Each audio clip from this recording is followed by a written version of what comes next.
et bienvenue sur yrgestion.fr, le site qui vous donne des idées de lecture. L'ouvrage L'art de la guerre, littéralement les méthodes militaires de Maître Sun, est un court traité de stratégie militaire chinois. Il date de la période des printemps et automnes, c'est-à-dire une période allant d'environ 770 à 450 avant Jésus-Christ. Attribué au stratège Sun Tzu, littéralement Maître Sun, souvent appelé Sun Tzu en Occident, le texte s'articule autour de 13 chapitres consacrés à l'analyse rationnelle des différentes dimensions de la guerre. Ce livre présente les principes de la poursuite intelligente d'une guerre victorieuse fondée sur une stratégie indirecte, faite d'économie, de ruse, de connaissance de l'adversaire et d'action psychologique. Mais remplacez le mot ennemi par concurrent, le mot campement par le mot marché, le mot soldat par salarié, et ce livre de stratégie militaire se transformera en livre de stratégie d'entreprise. C'est d'ailleurs un manuel qui fait partie des lectures obligatoires de plusieurs programmes universitaires. Et plusieurs entrepreneurs utilisent les principes qui y sont énoncés quand il s'agit de négocier un contrat important ou de faire des ventes intéressantes. Voici donc un petit descriptif des 13 chapitres. C'est parti.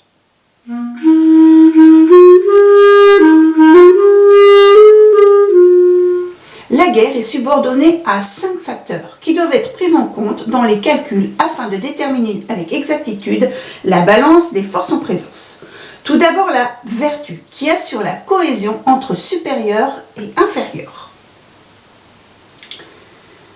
La cohésion pour mon ennemi.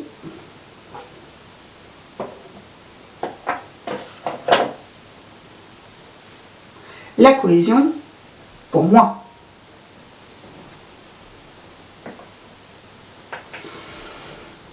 Ensuite, il y a le climat, c'est-à-dire les ombres, les lumières, le chaud, le froid, les saisons, mais on peut aussi y voir les concurrents. Les concurrents pour mon ennemi.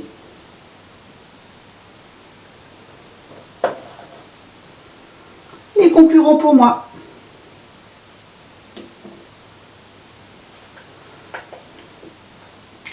Troisième facteur, il s'agit de la topographie. Comprenez les distances, la nature du terrain, occidenté ou plat, large ou resserré, propice ou néfaste, d'où le recours massif aux éclaireurs et aux espions. On peut y voir également les moyens. Les moyens pour mon ennemi, les moyens pour moi. Quatrième facteur, le commandement. Perspicacité, impartialité, humanité, résolution et sévérité du général. Un général pour mon ennemi. Un général pour moi.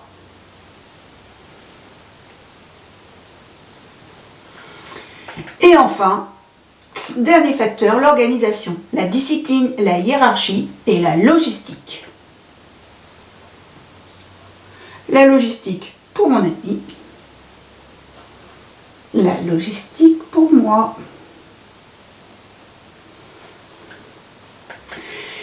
Et en plus de tout cela, il faut profiter de la moindre opportunité pour emporter l'avantage. Sachez que la guerre repose sur le mensonge. Capable, passez pour incapable.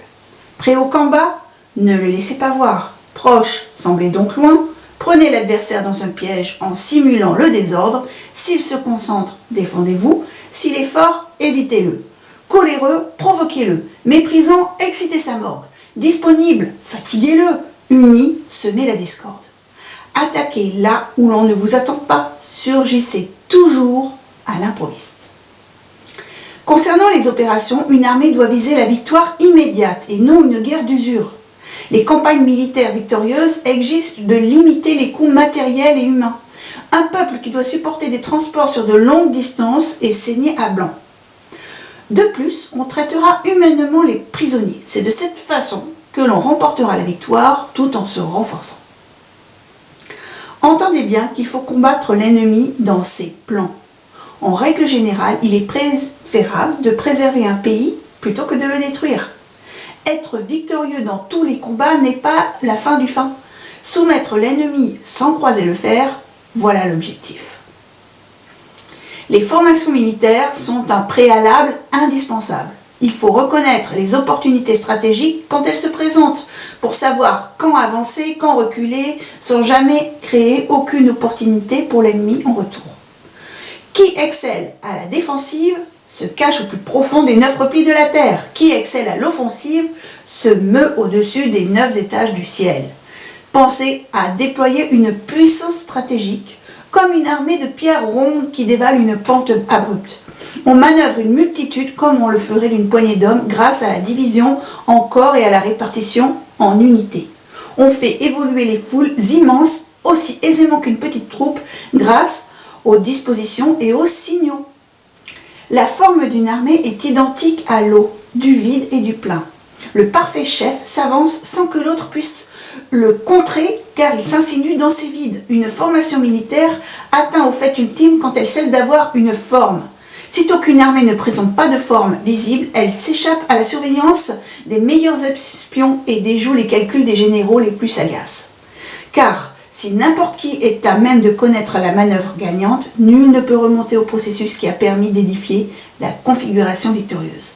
L'eau forme son cours en épousant les accidents du terrain. Une armée n'a pas de dispositif rigide, pas plus que l'eau n'a de forme fixe. Les signaux sonores et visuels permettent de souder les mouvements des troupes en un seul corps. Les affrontements directs, limités ou généraux sont risqués. Il existe un certain nombre de stratagèmes qui relèvent de l'affrontement indirect, dont le chef de guerre peut user pour se procurer un avantage face à un ennemi aussi prudent et vaillant que lui. De plus, il y a des dangers d'excès contre lesquels il faut se prémunir. Une trop grande ardeur à affronter la mort, une trop grande attention à conserver la vie, la colère précipitée, les réactions d'orgueil, une trop grande complaisance avec ses soldats. Enfin, l'utilisation intensive de l'espionnage est le moyen le plus sûr d'exploiter à son avantage les 5 types de discorde. Les discordes dans les villes et les villages, ou comment récupérer les populations qui sont sous la domination de l'ennemi. La discorde extérieure, ou comment avoir à son service les officiers ennemis. Discorde entre les inférieurs et les supérieurs, ou comment semer la défiance dans les rangs adverses. Discorde de mort, ou comment faire parvenir à l'ennemi de fausses informations sur l'état de notre armée. Discorde de vie, ou comment rémunérer les ennemis qui font défection pour se mettre à votre service. Voilà, si vous avez aimé cette vidéo, merci de liker, pouce vers le haut, de partager, de vous abonner. Vos commentaires sont toujours les bienvenus. Et bien sûr, bonne fortune si vous comptez sur le chat pour de bons conseils.